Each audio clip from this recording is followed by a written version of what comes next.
नमस्कार साଙ୍ଗମାନେ हर हर महादेव। जी मोर fast blog बनाऊँगी तो मैं भाविली कि मोर प्रथम मोर गाधोई आज शिव ठाकुर फास्ट मोर शिव ठाकुर प्रथम स्टार्ट करी देन गाधोई गाधोई बाहर पड़ी आसचे मंदिर पूजा करने।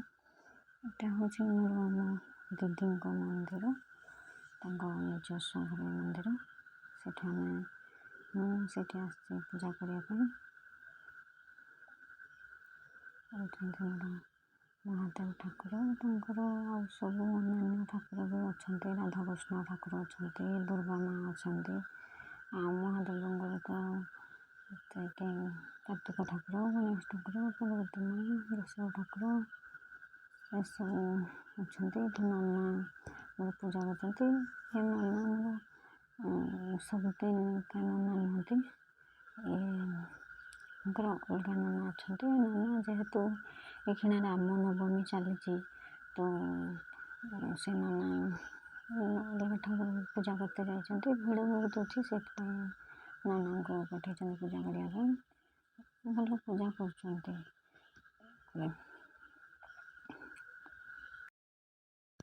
ମହାଦେବ ଠାକୁରଙ୍କର ଏମିତି ଏକ କୃପା ଅଛି କି ମୁଁ ତ ଅନ୍ୟମାନଙ୍କ କଥା କହିପାରିବିନି, ମୁଁ ମୋ ନିଜ କଥା କହୁଛି। ଯେତେ ବି ପ୍ରୋବ୍ଲେମ୍ରେ ଥାଉ ନା କାହିଁକି ମୁଁ ମୋର ଏଇ ଠାକୁରଙ୍କୁ ମୁଁ ସ୍ମରଣ କଲେ ସେ ଯେମିତି ବି ହେଲା ମୋତେ ଯେଉଁ ପ୍ରୋବ୍ଲେମ୍ର ହେଲେ ବି ରାସ୍ତା ଦେଖାନ୍ତି। ମୋତେ କେବେ ହଇରାଣ କି ଏମିତି କିଛି ମାନେ ଅସୁବିଧାରେ କି କେଉଁଥିରେ କି ମୋତେ ରାସ୍ତା ଦେଖାଯାଉନି କି ମୋ ଠାକୁର ରାସ୍ତା ଦେଖାନ୍ତିନି, ସବୁଥିରେ ମୋତେ ସେ ଠାକୁର ମୋତେ ହେଲ୍ପ କରନ୍ତି। ଆଉ ଯେଗୁଡ଼ା ବାକି ଯେଗୁଡ଼ା ହୁଏନି ତ ମୁଁ ଭାବିନି କି ହଁ ଏଇଟା ମୋର ହବାରେ ହିଁ ଥିଲା। ଆଉ ସେଥିରେ କିଛି ନିହାତି ମାନେ କିଛି ଭଲ ଆଗକୁ କିଛି ଭଲ ହବାରେ ହିଁ ଥିବ, ସେଥିପାଇଁ ଏସବୁ ହେଇଛି। ଯାହା ବି ହଉ ଠାକୁରଙ୍କ ଆଉ ସବୁଠୁ ବଡ଼ କଥା ହେଲା କି ଆପଣ ଯେତେ ବି ଅସୁବିଧାରେ ଥାଆନ୍ତୁ, ଯେତେ ବି ମାନେ କୌଣସି ପ୍ରୋବ୍ଲେମ୍ରେ ଥାଆନ୍ତୁ, ମାନସିକ ଡିପ୍ରେସନ୍ରେ ବି ଥାଆନ୍ତୁ, ତ ଯେକୌଣସି ବି ମନ୍ଦିର ଆପଣଙ୍କର ଯେ ପ୍ରିୟ ଠାକୁର ଥିବେ କି ଆପଣ ଯେ ଠାକୁରଙ୍କୁ ବେଶୀ ପୂଜୁଥିବେ, ଆପଣଙ୍କର ଆରାଧ୍ୟ ଥିବେ, ତ ଆପଣ ସେ ମନ୍ଦିରକୁ ଯାଇକି କିଛି ସମୟ ସେ ଠାକୁରଙ୍କ ଆରାଧନା କରିକି ମନ୍ଦିରର ମାନେ ସେ ଆପଣଙ୍କ ଘରର ଠାକୁର ଘର ହଉ କିମ୍ବା କୌଣସି ଆଖପାଖ ମନ୍ଦିର ହଉ କି ଯେଠି ବି ହେଲେ ଗୋଟେ ମନ୍ଦିର ସ୍ଥାନକୁ ଯାଇକି ସେଠି କିଛି ସମୟ ବସିକି ଟାଇମ୍ ସ୍ପେଣ୍ଡ କରନ୍ତୁ। ଦେଖିବେ ଆପଣଙ୍କୁ ନିହାତି ଆପଣଙ୍କର ଏସବୁ ମାନେ ଯାହା ବି କିଛି ପ୍ରୋବ୍ଲେମ୍ ମାନେ କିଛିଟା ମାନେ ଯେହେତୁ ସମସ୍ତେ କୁହନ୍ତି କି ମାଇଣ୍ଡ ସ୍ଥିର ରହିଲେ କିଛି ସଲ୍ୟୁସନ୍ ମିଳେ, ତ ପ୍ରଥମେ ଆମକୁ କିଛି ସମୟ ଆମକୁ ମାନେ ମନକୁ ସ୍ଥିର କରିକି ରଖତେ ହେବ। ତାପରେ ଆମକୁ ଆଗକୁ ମାନେ ସେ ପ୍ରୋବ୍ଲେମ୍ରୁ କେମିତି ବାହାରିବା, ତାପରେ ଆମକୁ ରାସ୍ତା ମିଳିବ। ଆଉ ରହିଲା କେବେ ନର୍ଭସ୍ ହେବେନି କି ନା ଆମର ଏତେ ବଡ଼ ବିପଦ ପଡ଼ିଛି କେମିତି କରିବେ। ସବୁବେଳେ ଭଗବାନଙ୍କ ଉପରେ ବିଶ୍ୱାସ ରଖନ୍ତୁ। ଭଗବାନ ଏମିତି ଏକ ଶକ୍ତି ଯେ ସମସ୍ତେ କୁହନ୍ତି ଭାଗ୍ୟରେ ଥିଲେ ହୁଏ, ହଁ ଭାଗ୍ୟରେ ଥିଲେ ତ ହେବ ନିଶ୍ଚିତ, କିନ୍ତୁ କର୍ମ ଉପରେ ଆମର ନିର୍ଭର କରେ, ବିଶ୍ୱାସ ଉପରେ ନିର୍ଭର କରେ। ଭଗବାନ ସବୁବେଳେ ଆମକୁ ପରୀକ୍ଷା କରନ୍ତି ଯେ ସେ ମୋତେ କେତେ ବିଶ୍ୱାସ କରୁଛି, ମୁଁ ସେଇ ବିଶ୍ୱାସର ମାନେ କେମିତି ତାକୁ ପରୀକ୍ଷିକି ଫଳ ଦେମି, ସେମିତି ହିସାବରେ ତ ଆପଣମାନେ ନିଶ୍ଚିତ ସମସ୍ତଙ୍କ ସମୟ ଏମିତି କୌଣସି କେହି ବ୍ୟକ୍ତି ନାହାନ୍ତି କି କାହା ଜୀବନରେ ପ୍ରୋବ୍ଲେମ୍ ନାହିଁ। ସମସ୍ତଙ୍କ ଜୀବନରେ କିଛି ନା କିଛି ପ୍ରୋବ୍ଲେମ୍ ତ ନିହାତି ଅଛି। ତ ଆପଣଙ୍କୁ ଯେତେବେଳେ ବି ମୋ ନିଜସ୍ୱ ଏକ୍ସପିରିଏନ୍ସର କହୁଛି କି ଏମିତିକି ବହୁତ ଦିନ ଆମର ଅଛି କି ଆଗକୁ ବି ଥିବ କି ଏବେ ବି ଚାଲିଛି କି ବହୁତ ପ୍ରୋବ୍ଲେମ୍ରେ ବି ମୁଁ ଭଗବାନଙ୍କ ଉପରେ ସବୁ ଛାଡ଼ିଦିଏ। ଆଉ ଯାଇକି ସେଠି ମନ୍ଦିର କିଛି ସମୟ ବସିକି ଭଗବାନଙ୍କ ସ୍ମୃତି ଗାଇବା ଦ୍ୱାରା ମନକୁ ବହୁତ ଶାନ୍ତି ମିଳେ, ଆଗକୁ ବି କିଛି ମାନେ ରାସ୍ତା ଦେଖାଯାଏ। ତ ସବୁଠୁ ବେଶୀ ହେଲା ଆମକୁ ଡିପ୍ରେସନ୍ରୁ ଆମକୁ ନିଜକୁ ବାହାର କରିବାକୁ ପଡ଼ିବ, ଆଉ ତାପରେ ଆମକୁ ଆଗକୁ ଚାଲିବାକୁ ପଡ଼ିବ। ତ ସବୁଠୁ ମୋର ହେଲା ପ୍ରିୟ ଠାକୁର ମୋ ମହାଦେବ। ତ ଠାକୁର ମୋତେ ସବୁବେଳେ ସବୁ ବିପଦରୁ ମୋତେ ରକ୍ଷା କରନ୍ତି। ତ ମୋର ଯେହେତୁ ଆଜି ମୋର ଫାଷ୍ଟ ବ୍ଲଗ୍ ବନେଇବାର ଥିଲା, ତ ମୁଁ ପ୍ରଥମେ ଭାବିଲି କି ମୁଁ ମୋ ମହାଦେବ ଠାକୁରଙ୍କୁ ପ୍ରଥମେ ଠାକୁରଙ୍କୁ ମୋର ମୋ ବ୍ଲଗ୍ରେ ଆଣିବି। ମୁଁ ତାଙ୍କଠୁ ମୁଁ ଆରମ୍ଭ କରେ ମୋର ବ୍ଲଗ୍। ତ ଏଠି ତାଙ୍କର ନନା ତାଙ୍କ ପୂଜା ପାଠ ଅନୁସାରେ ଭଲ ରଙ୍ଗ ପୂଜା କରୁଛନ୍ତି। ଏଠି ବି ମୋ ଦିଦିଙ୍କର ମୋ ମଝିଆ ଦିଦିଙ୍କର ଘର ମନ୍ଦିର ଏଇଟା। ତ ଏଇଠି ତାଙ୍କର ସେ ଗାଁ ଲୋକ ଆସୁଛନ୍ତି, ସେମାନେ ସମସ୍ତେ ଆସନ୍ତି ଏଇଠି ସବୁଦିନ ପୂଜା କରିବା ପାଇଁ। ତ ଯେହେତୁ ମୁଁ ଏଇଠି ଥିଲି, ମୁଁ ଏଇଠୁ ମୋର ଫାଷ୍ଟ ବ୍ଲଗ୍ଟା ବନେଇବା ପାଇଁ ଯାଇକି ତ ମୁଁ ସେଇଠୁ ଆଜି ମନ୍ଦିରକୁ ଆସିଛି। ଆଉ ଏମିତି ବି ମୋ ଘରର ମୋର ସେଠି ହେଲା ମୁଁ ଶନିବାର ସୋମବାର ଦିନ ଯାଏ ମନ୍ଦିରକୁ। ସେଠି ଆମ ଗାଁ ପାଖରେ ଗୋଟେ ଅଛି ଗୋଟେ ମନ୍ଦିର ଅଛି, ଶିବ ମନ୍ଦିର। ତ ମୁଁ ସେଠିକି ଯାଏ ପୂଜା କରିବା ପାଇଁ। ଆଜି ଯେହେତୁ ଶନିବାର ଥିଲା, ମୁଁ ସେଇଠୁ ପ୍ରଥମେ ଏଠୁ ବ୍ଲଗ୍ଟା ବନେଇଲି। ଆଉ ଏଠି ଆଉ ସେଠି ଜଣେ ବୁଲିବା ଦିଦି ଥିଲେ।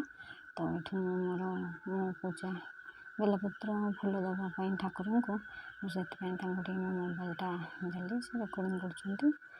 ଏଠି ମୋ ଭଗବାନଙ୍କୁ ସ୍ମରଣ କରିକି ମୁଁ ବେଲପତ୍ର ଫୁଲ ଏଠି ନନାଙ୍କୁ ଦେଲି। ଦିଦି ମୋ ମୋବାଇଲଟା ଦେଖିଲି, ସେ ରେକର୍ଡ଼ିଂ କରୁଥିଲେ। ମୁଁ ଟିକେ ନନାଙ୍କୁ ମୋର ଫୁଲ ବେଲପତ୍ର ସେଠି ମୁଁ ତାଙ୍କୁ ଦେଇଦେଲି। ଆଉ ନନା ସେଠି ମୋର ପୂଜା କରୁଛନ୍ତି। ସେ ଆର କୋଠରୁ ବି ଆମର ଜଣେ ଆସିଛି, ଦିଦିଙ୍କ ଘର କୋଠରୁ ଜଣେ ଦେଖିଥିଲେ। ସେଠି ସେ ବି ତାଙ୍କର ପୂଜା କରୁଛନ୍ତି। ଏଠି ନନା ତାଙ୍କର ମନ୍ଦିର ସମସ୍ତଙ୍କ ନାଁ କହିକି ପାଣି ଚଢ଼ାଉଛନ୍ତି ଠାକୁରଙ୍କ ଉପରେ। ଗୋଟେ କଥା ମାନେ ସବୁଆଡ଼େ ନନା ସମସ୍ତଙ୍କର ଅଲଗା ଅଲଗା ନିୟମରେ ପୂଜା କରନ୍ତି। ନନା ବି ଭଲ କରୁଛନ୍ତି। ତ ସେଠୁ ଏଠି ନନା ଆମର ନଡ଼ିଆ ଫାଷ୍ଟ ଯେହେତୁ ଆସିଛନ୍ତି ସେ ଜାଣିନାହାନ୍ତି ନା ନଡ଼ିଆକୁ ଏଠି ପିଟାଯାଏ। ସେ ପଚାରୁଛନ୍ତି କି ନଡ଼ିଆ କଟାଯାଏ। ଦିଦି ତାଙ୍କୁ କହିଲେ କି ଆମର ଏଠି ନଡ଼ିଆ କଟାଯାଏ। ଆଉ ସେଇ ନଡ଼ିଆଟା ଫଟେଇ ଦେଲେ, ଫଟେଇ ଦେଇକି ତାପରେ ଦେଇଦେଲେ। ନନା ଏଇଖିଣା ଭୋଗ ଠାକୁରଙ୍କ ଉପରେ ଚଢ଼ାଉଛନ୍ତି। ତାପରେ ଆଳତି କରିବେ, ତାପରେ ପୂଜା କରିବେ। ପୂଜା କରିକି କରିବେ। ଏମିତି ଭଗବାନ ସମସ୍ତଙ୍କୁ ଭଲରେ ରଖନ୍ତୁ, ସମସ୍ତଙ୍କର ମନୋକାମନା ପୂର୍ଣ୍ଣ ହଉ। ମୁଁ ତ ଠାକୁରଙ୍କ ଏତିକି ହିଁ ଚାହିଁବି। ଆଉ ଆପଣମାନେ ଏମିତି ହିଁ ମୋତେ ଭଲ ପାଇବା ଦିଅନ୍ତୁ। ଆଉ ମୋର ଆଜି ଫାଷ୍ଟ ବ୍ଲଗ୍ର କିଛି ବି ଭୁଲ ତ୍ରୁଟି ଥିଲେ ଆପଣମାନେ କ୍ଷମା କରିବେ। ଏଠି ନନା ପୂଜା ସବୁ କରୁଛନ୍ତି।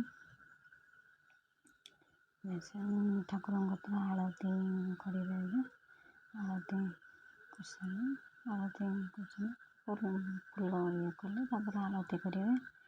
ଆଳତି କରିସାରିଲା ପରେ ତାପରେ